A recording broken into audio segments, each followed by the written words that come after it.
Hello friends, আমি রোহিত। বিদ্যাশালার নতুন ভিডিওতে আপনাকে স্বাগত জানাই। আমি কথা বলছি অন্নপূর্ণা ভান্ডারের ব্যাপারে, যেখানে অন্নপূর্ণা ভান্ডারে অনেকজন যাদের অ্যাকাউন্টে এখন পর্যন্ত টাকা ঢুকেনি, যারা অফলাইনে ফর্ম জমা করেছিলেন, হ্যাঁ, যারা অফলাইনে ফর্ম জমা করেছিলেন তাদের মধ্যে অনেকেরই অ্যাকাউন্টে এখন পর্যন্ত টাকা ঢুকেনি। যারা অনেকজন বলছে আমি 2 মাস আগে জমা করে দিয়েছি, অনেকজন বলছে আমি 1 মাস আগে জমা করে দিয়েছি, তাও ওনাদের অ্যাকাউন্টে এই সত্ত্বেও ওনাদের অ্যাকাউন্টে টাকা ঢুকেনি। এবার তাছাড়া যারা অনলাইনে ফর্ম সাবমিট করেছিল তাদের অ্যাকাউন্টে টাকাটা ঢুকে গেছে। এবার ওনাদের সব থেকে বড় যে ব্যাপারটা উনি জানতে চাইছে, সবাই জানতে চাইছে, এবার আমরা কি করব, কি আমাদের ফর্ম কি বাতিল হয়ে গেছে, কি আমাদের এখনো টাইম আছে, কি আমরা টাকাটা পাবো কি পাবো না, অনেকগুলো মনে সমস্যা চলছে। তো এই ব্যাপারে আমরা কথা বলতে চলেছি। আপনার একটাই রিকোয়েস্ট করবো কি আমাদের চ্যানেলটা সাবস্ক্রাইব করুন আগামী আসার ভিডিওটা দেখার জন্য, যে ভিডিওগুলো আসবে ওটা দেখার জন্য। তার সঙ্গে যদি ভিডিও ভালো লাগে ভিডিও লাইক করতে ভুলবেন না। আর যদি কোনো জিনিস জানতে চাইছেন আপনি কমেন্ট বক্সে কমেন্ট করবেন, আমরা প্রতিটা কমেন্টের জবাব দেওয়ার চেষ্টা করব। চলুন ভিডিওটা আরম্ভ করি।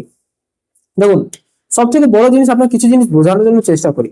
প্রথম হলো অন্নপূর্ণা ভান্ডার। অন্নপূর্ণা ভান্ডারে প্রথমে আমরা কিছু জিনিস আমরা আপনাকে মনে করিয়ে দিই।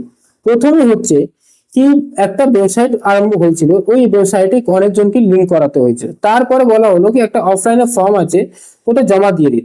ওই ফর্মটা জমা দেওয়ার পরেও একদিন পরে টাকা ঢুকে গেছিল। ওকে, যারা 1 তারিখ 2 তারিখ জমা করেছিল তাদেরও অ্যাকাউন্টে 3 তারিখে টাকা ঢুকে গেছিল, কিন্তু এই মাসে ওনাদের অ্যাকাউন্টে টাকা আসেনি। কিন্তু অনেকজন যাদের লক্ষ্মী ভান্ডার ছিল না, তারা ফ্রেশ অ্যাপ্লিকেশন করেছিল অন্নপূর্ণা ভান্ডারের জন্য, তাদের টাকা ঢুকে গেছে। ওকে, এবার আমি কথাটা আপনাকে বোঝাতে কি চাইছি, দেখুন, প্রথম কথা হচ্ছে অফলাইন ফর্ম আছে। ওকে, অফলাইন ফর্মে কি হয়, কি অনেকগুলো ডেটা জমা পড়ে, ডেটা জমা পড়া হওয়ার পরে তাদের ম্যানুয়ালি এন্ট্রি করা হয়। ওকে, এবার ম্যানুয়াল এন্ট্রি করা মানে কি আছে, কি একটা লোক বসবে যেটা আপনার ফর্মটাকে নিয়ে উনি নিজের হাতে ফিল আপ করবেন। ওকে, তারপরে কি আছে, অনেকগুলো ডকুমেন্ট যাচাই করা হবে।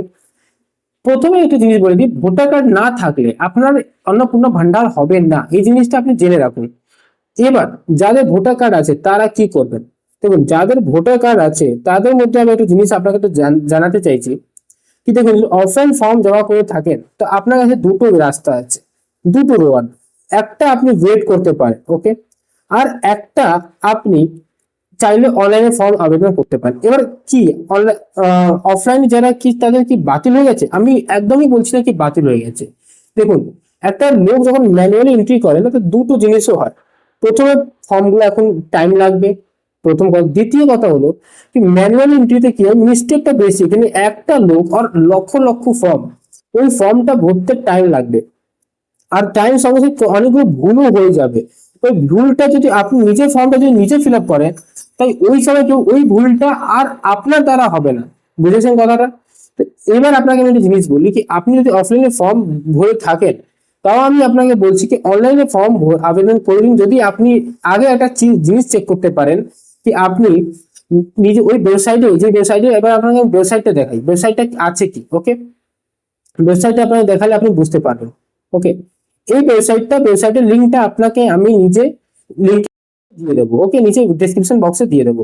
এই ওয়েবসাইটে গিয়ে আপনি এখানে অ্যাক্সেস সিটিজেন পোর্টালে ক্লিক করবেন। ওকে, এই পোর্টালে ক্লিক করার পরে আপনাকে একটা জিনিস আমি বলে দিই, কি যখন সোশ্যাল ডিস্ট্রিক্টে আপনার নিজের ডিস্ট্রিক্টটা সিলেক্ট করবেন, যেটা আপনার ডিস্ট্রিক্ট হবে, ওই ডিস্ট্রিক্ট 24 পরগনা নর্থ সাউথ, যেটা আপনার ডিস্ট্রিক্ট হবে, সাউথ 24 পরগনা সিলেক্ট করলাম।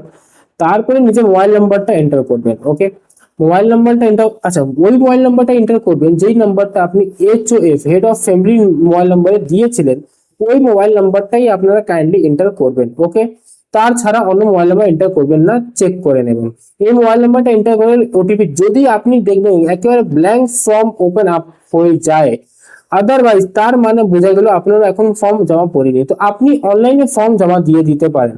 অনলাইনে ফর্ম দেওয়ার দুটো লাভ আছে। প্রথম কথা, আপনার যে ফর্মটা আছে ওটা একেবারে সাবমিট হয়ে গেল চেকিং এর জন্য। আর দ্বিতীয় কথা হলো কি আপনার ফর্মে ভুল হওয়ার চান্সটা কমে যাবে, কেন কি আপনি যখন নিজের ফর্ম, একটাই ফর্ম আপনি যখন ফিল আপ করবেন না, তখন কি হবে, ভুলটা কম হবে। ভুলটা কম হওয়ার কারণে আপনার ফর্মের অ্যাপ্রুভালের রেটটা অনেক বেড়ে যাবে। ওকে, তো এই একটা জিনিস আছে যেটা আপনি করলে। আচ্ছা, প্রথম দিকে বলে দিই কি, এবার আপনি যদি ফর্মে অ্যাপ্লাই করেন তো একটা যে ডেট দেওয়া হবে 7 তারিখের মধ্যে অনেকজনের অ্যাকাউন্টে টাকা ঢুকতে পারে। তো ওই সময় হতে পারে আপনার অ্যাকাউন্টেও এই টাকাটা ঢুকে যেতে পারে। বুঝেছেন কথাটা? আর যদি আপনি চাইছেন কি আরো অপেক্ষা করতে, আপনি অপেক্ষা করতে পারেন, কিন্তু এই গ্যারান্টিটা নেই কি অপেক্ষা করার পরে কি ফর্মটা ঠিকই ভরা হবে, বা যদি ফর্মে কোনো মিস্টেক হয়ে যায় তো আবার ওটা শুধরানোর কি ব্যবস্থা আছে এখনো কোনো জানা নেই। আপনি কোথায় যাবেন, কি করবেন, আপনি এখনো জানেন না। কেন কি আমরা জানতাম যে লক্ষ্মী ভান্ডারে যে অনেক লোকের ফর্মে ভুল ছিল, কিন্তু ও ঠিক করার কোনোই রাস্তা ছিল না। কিন্তু আপনাকে এখানে একটা ভালো চান্স দেওয়া হয়েছে, যেখানে আপনি ফর্মটা অনলাইনে ফিল আপ করে কোনো ভুল না হয় এই জিনিসটা আপনি খেয়াল রাখতে পারেন। ওকে, তো এই ভিডিওটা আপনার জন্য বানালাম। ভিডিও যদি ভালো লাগে থাকে তো কাইন্ডলি আমাকে ভিডিওটা লাইক করবেন, চ্যানেল সাবস্ক্রাইব করতে ভুলে যাবেন না। কিছু জন জানতে চাইলে আমাকে কমেন্ট বক্সে শিওর কমেন্ট করে জানাবেন। Thank you.